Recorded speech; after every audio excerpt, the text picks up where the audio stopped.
Good morning. Martin Luther কলেজের প্রিয় শিক্ষার্থীরা, আশা করি সবাই ভালো আছো, সবাই সুস্থ আছো। তো প্রথম বর্ষের শিক্ষার্থীরা, তোমাদের আমি প্রথম একটা ক্লাস নিয়েছিলাম। তো সেখানে আমি খুব বেশি বিষয় নিয়ে আলোচনা করিনি।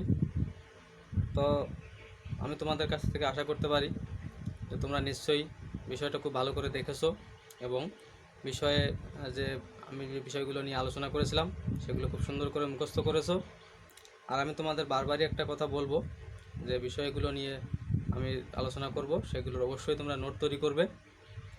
আর তোমরা নিশ্চয়ই যে আগের যে ক্লাসটা নিয়েছিলাম সেখানে যে বিষয়গুলো নিয়ে আলোচনা করেছি তারও তোমরা নোট করে নিয়ে এসো। তো আজকে আমি তোমাদের পরবর্তী টপিকস নিয়ে আলোচনা করব। যে তোমাদের লাস্টে আমি তথ্য যোগাযোগ প্রযুক্তির একদম বেসিক কিছু বিষয় নিয়ে আলোচনা করেছিলাম। তো আজকে আমরা এই তথ্য যোগাযোগ প্রযুক্তির একটু শ্রেণী বিভাগ দেখব, যে এটাকে কয় ভাগে ভাগ করা যায়। তো আজকে আমরা আসবো একটু তথ্য যোগাযোগ প্রযুক্তির শ্রেণী বিভাগ।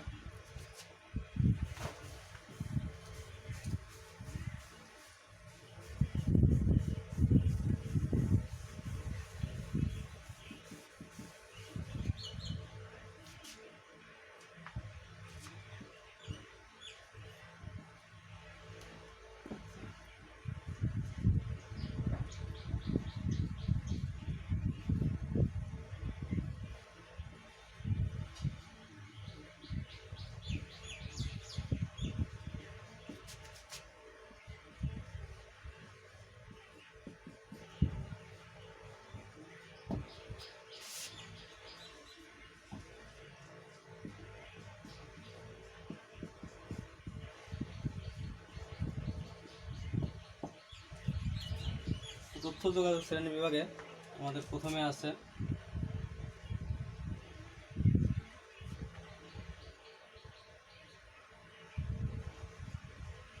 ব্রডকাস্টিং।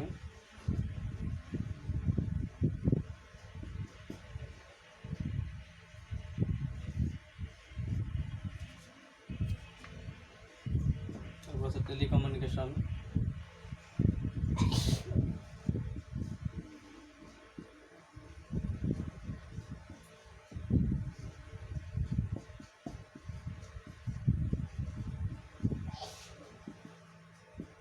টেলিকমিউনিকেশনস। তারপর আছে কম্পিউটিং।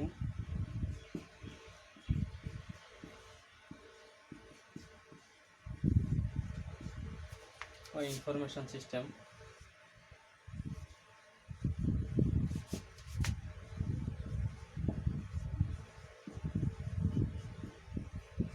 Information system.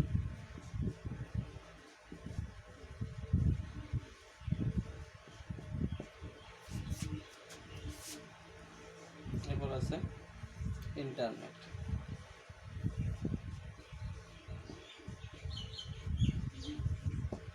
তো এই কয়টা ভাগে তথ্য যোগাযোগ প্রযুক্তিকে বিভক্ত করা যায়। তো প্রথমে আসা যাক যে ব্রডকাস্টিং। তো ব্রডকাস্টিং হচ্ছে এখানে যে প্রযুক্তিগুলো, সেই প্রযুক্তিগুলো মূলত একমুখী তথ্য প্রচার করে থাকে। যেমন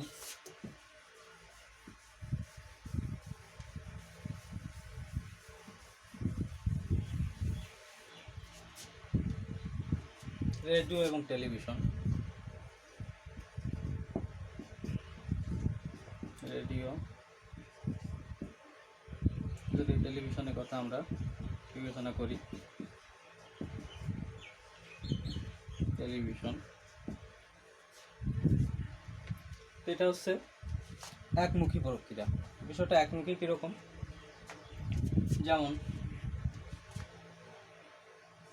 যে টেলিভিশন বা রেডিওর যে সম্প্রচার সেন্টার আছে সেখান থেকে তারা যে তথ্যগুলো সম্প্রচার করে থাকে সেখানে কিন্তু তোমার বাড়িতে বসেও তুমি দেখতে বা শুনতে পাও, আবার তোমার কোনো বন্ধু সেও কিন্তু তার বাড়িতে বসে সেটা দেখতে পায় বা শুনতে পায়। অর্থাৎ এখান থেকে সম্প্রচার হচ্ছে কোনো তথ্য, তোমার দিকে তথ্যটা আসতেছে, অর্থাৎ তথ্যটা কিন্তু একমুখী, একদিকেই যাচ্ছে।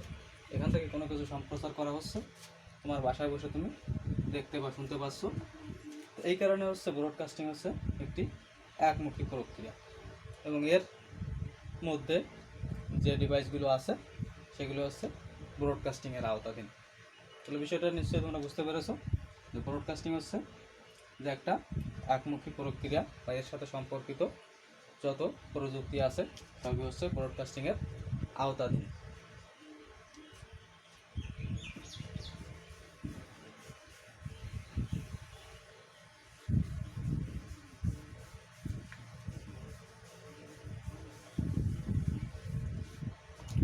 এরপর আমাদের আছে টেলিকমিউনিকেশনস, দ্বিতীয় নম্বরে ছিল আমাদের টেলিকমিউনিকেশনস। তো টেলিকমিউনিকেশনস এটা হচ্ছে একটা দ্বিমুখী প্রক্রিয়া, অর্থাৎ দুই দিকেই তথ্য যেতে পারে। যেমন মোবাইল ফোন,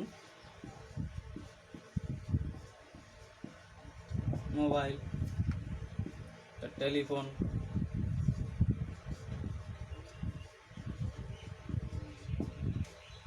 এগুলো কেমন, যেগুলো হচ্ছে দ্বিমুখী প্রক্রিয়া, অর্থাৎ দুই দিকেই কিন্তু তথ্য যেতে পারবে। যেমন তুমি এখানে বসে আছো, তোমার হাতে একটা মোবাইল আছে, আবার তোমার বন্ধু বসে আছে, তার হাতে কিন্তু একটা মোবাইল ফোন আছে। তুমি যখন এখান থেকে কোনো কিছু বলবে, তোমার বন্ধু কিন্তু সে বিষয়টা শুনতে পাবে, তথ্যটা কিন্তু এদিকে যাচ্ছে। আবার তোমার বন্ধু যদি কোনো কিছু বলে, তুমিও কিন্তু সে বিষয়টা শুনতে পাবে, তোমার দিকেও কিন্তু তথ্যটা আসবে।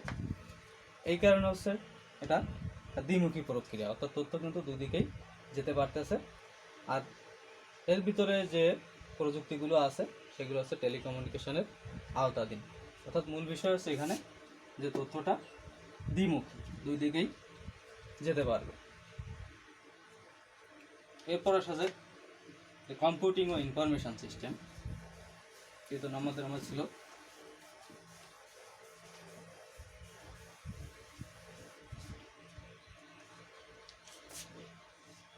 Computing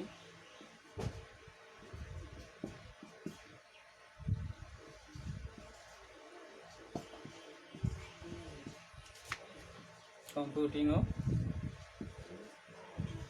information system.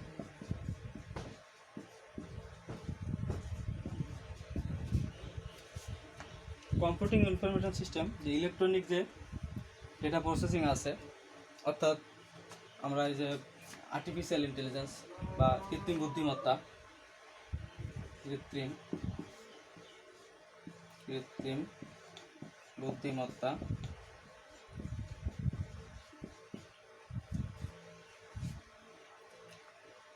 অর্থাৎ যেমন আমরা যদি রোবটের কথা চিন্তা করি, এই ধরনের যে ডিভাইসগুলো আছে এগুলো হচ্ছে মূলত কম্পিউটিং ও ইনফরমেশন সিস্টেমের আওতাধীন।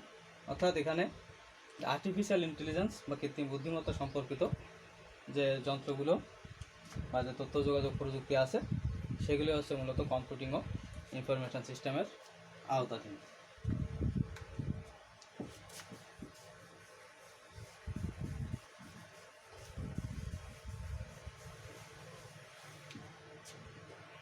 এরপর আমাদের আছে চতুর্থ যে বিষয়টা ইন্টারনেট।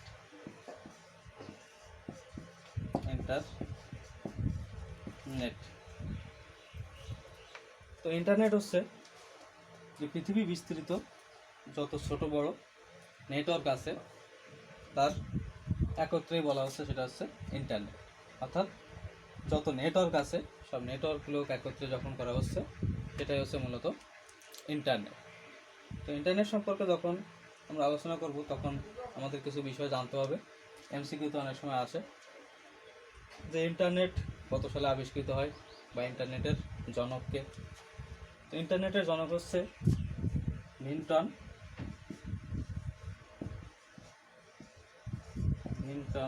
গেরে কার্প।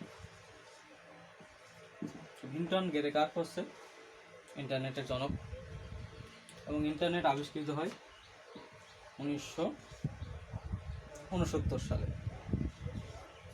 1969 সালে ইন্টারনেট আবিষ্কৃত হয় এবং এই যে ইন্টারনেট নামটা আছে এই নামটা কিন্তু প্রথমে ইন্টারনেট ছিল না, প্রথম এটার নাম ছিল আরফানেট।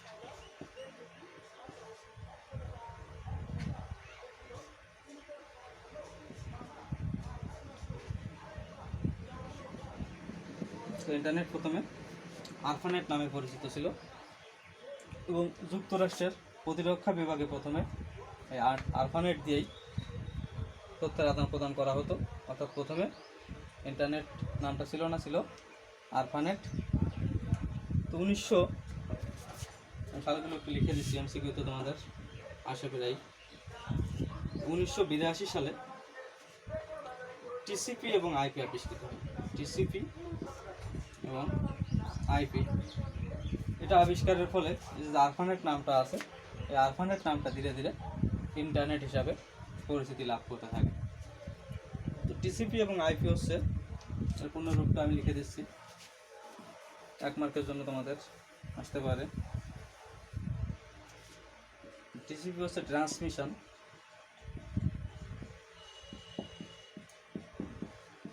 Control protocol.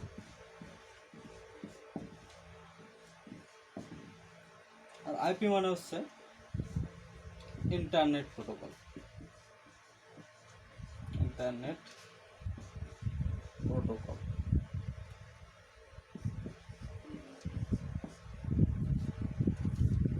তো এরপর 1990 সালে 1990 সালে যে আরফানেট নামটা ছিল, সে আরফানেট এর কার্যক্রম সম্পূর্ণরূপে বন্ধ হয়ে যায় এবং তখন ইন্টারনেট হিসেবেই সবাই এটাকে চিনতে পারে। তখন হয়তো আরফানেট কথাটা মনে রাখার চেষ্টা করে না, আর তখন ওটা প্রয়োজন নেই, তখন সবাই এটাকে ইন্টারনেট হিসেবেই চিনতে পারে।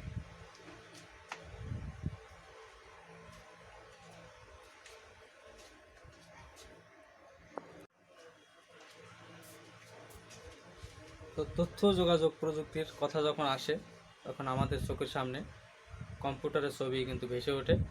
তাহলে নিশ্চয়ই তোমরা বুঝতে পারছো যে আমাদের কম্পিউটার সম্পর্কে কিছু জানার প্রয়োজন আছে। তো এখন কম্পিউটারের কিছু বিষয় নিয়ে আলোচনা করব। তো কম্পিউটার কি, কাকে বলে, বা এর কাজ কী। তো প্রথমে আসা যাক যে কম্পিউটার কি, কম্পিউটার কাকে বলে।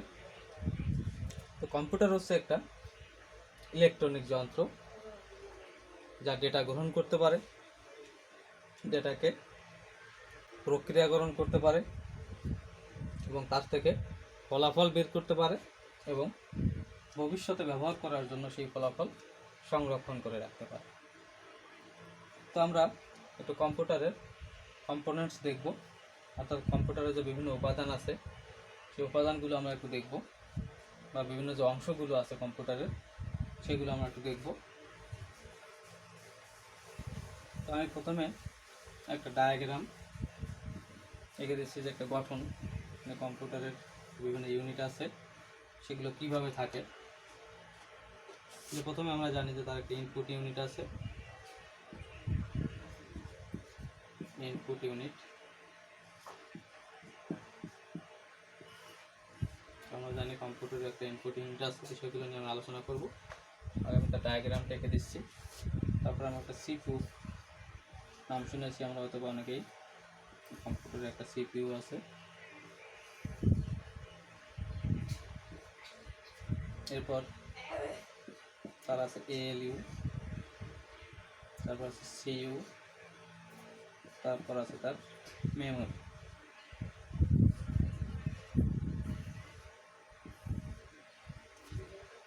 এরপর আমরা জানি তার একটা আউটপুট ইউনিটও আছে, আউটপুট ইউনিট। এটা হচ্ছে একটা কম্পিউটারের কম্পোনেন্টস, যেখানে ইনপুট ইউনিট আছে, তার এএলইউ আছে, সিইউ আছে, মেমোরি আছে, আর এই তিনটাই কিন্তু হচ্ছে তার সিপিইউ। আর তারপর সেখান থেকে আমরা একটা ফলাফল পেয়ে থাকি, তার আউটপুট ইউনিট। ইনপুট ইউনিটটা হচ্ছে সে ডেটা গ্রহণ করে, যে মাধ্যমগুলো ব্যবহার করে কম্পিউটার ডেটা গ্রহণ করে সেটা হচ্ছে তার ইনপুট ইউনিট। যেমন আমরা মাউসের নাম শুনছি, মাউস, তারপর আছে কিবোর্ড,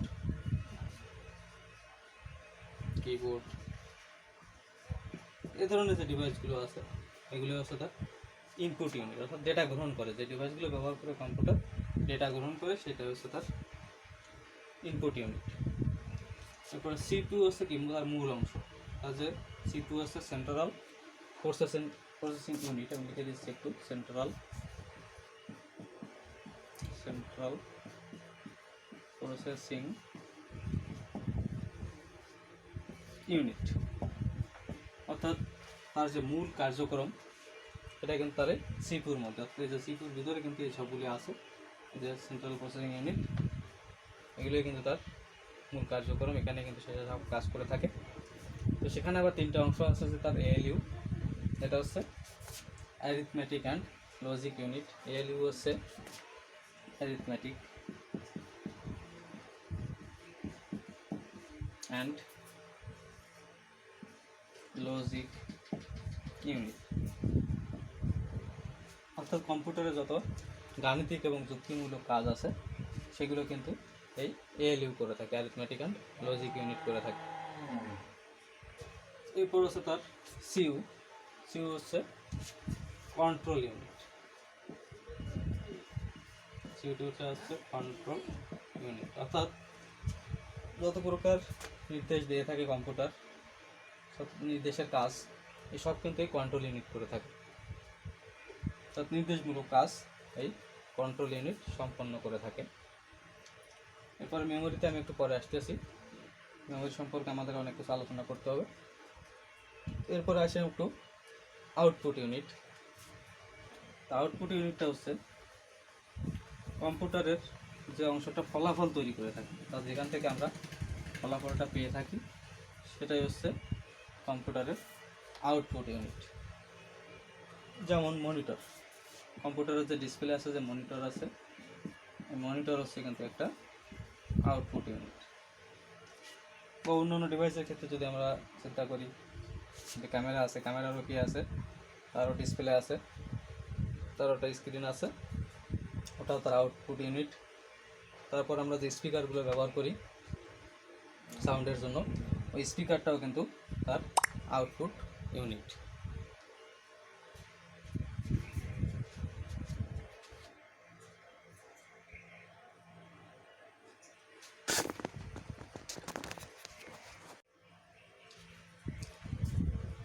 তো এখন আমরা মেমোরি নিয়ে একটু আলোচনা করব, যে মেমোরি আসলে কি। মেমোরি হচ্ছে কম্পিউটারের সংরক্ষণ ইউনিট, অর্থাৎ যেখানে বিভিন্ন তথ্য সংরক্ষিত হয়, জমা থাকে, এটা হচ্ছে কম্পিউটারের মেমোরি। তো মেমোরি আবার দুই প্রকার,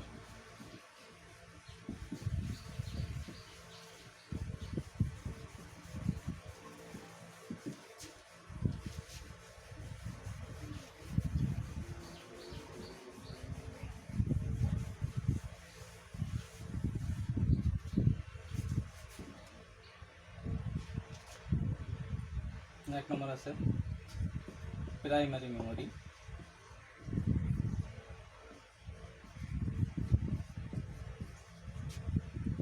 দুই নম্বর আছে সেকেন্ডারি মেমোরি।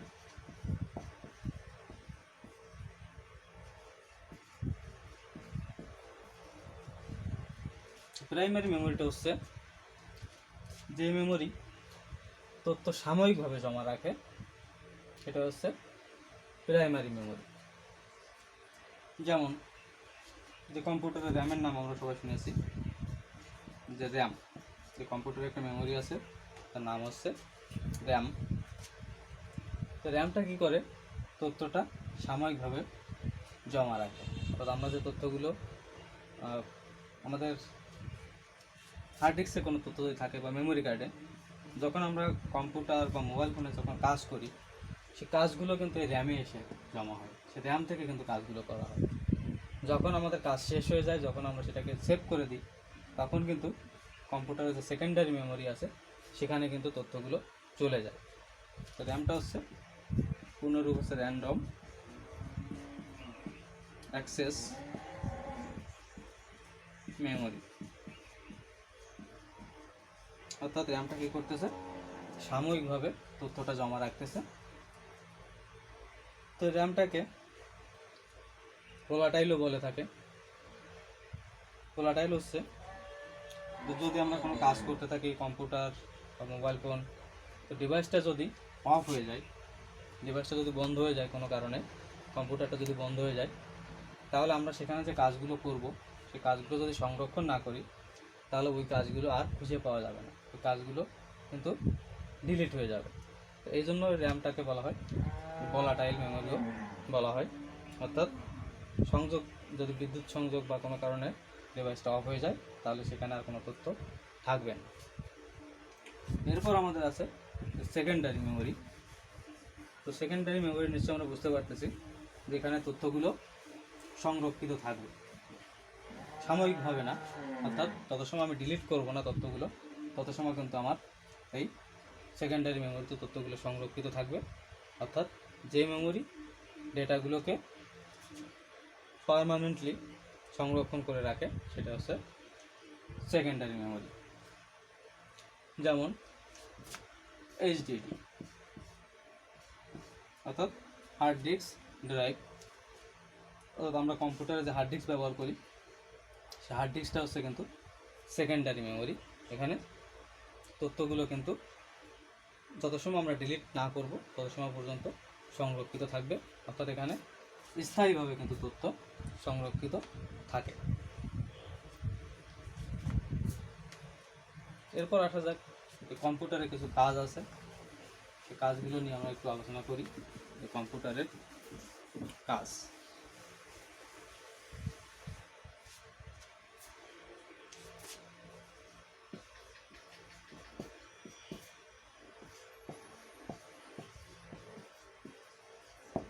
কম্পিউটারের কাজ। তো কাজগুলো আমি ডেফিনেশনের মধ্যেই বলেছি, আলোচনা করা হয়ে গেছে এক প্রকার, তারপর আমি আর একটু বলতেছি। প্রথমত, ব্যবহারকারী কর্তৃক কোনো নির্দেশ বা প্রোগ্রামের সেট কম্পিউটার তার মেমোরিতে সংরক্ষণ করে রাখতে পারে। বিভিন্ন ইনপুট ডিভাইস যেমন মাউস, কিবোর্ড ইত্যাদির মাধ্যমে কম্পিউটার ডেটা গ্রহণ করতে পারে। তৃতীয়ত, তার যে প্রসেসিং ইউনিট আছে, সেই প্রসেসিং ইউনিটের মাধ্যমে সে ডেটাকে প্রসেস করতে পারে, তার প্রক্রিয়াকরণ সে করতে পারে। এরপর চতুর্থত, তার যে বিভিন্ন আউটপুট ডিভাইস আছে, যেমন তার মনিটর বা স্পিকার ইত্যাদির মাধ্যমে সে ফলাফল প্রকাশ করতে পারে এবং ভবিষ্যতে ব্যবহার করার জন্য সেই ফলাফলগুলো সে সংরক্ষণ করে রাখতে পারে। এগুলি হচ্ছে কম্পিউটারের কাজ। তো আজ এই পর্যন্তই। তোমরা নিশ্চয়ই বিষয়গুলো খুব ভালো করে বুঝতে পেরেছো। তো আমি তোমাদের বারবারই বলবো, এই বিষয়গুলো তোমরা খুব ভালো করে দেখবে এবং অবশ্যই নোট করে রাখবে, কারণ নোট করে রাখলে পড়াগুলো বুঝতে সুবিধা হয়। তো তোমরা সবাই ভালো থাকবে। আজ এই পর্যন্তই।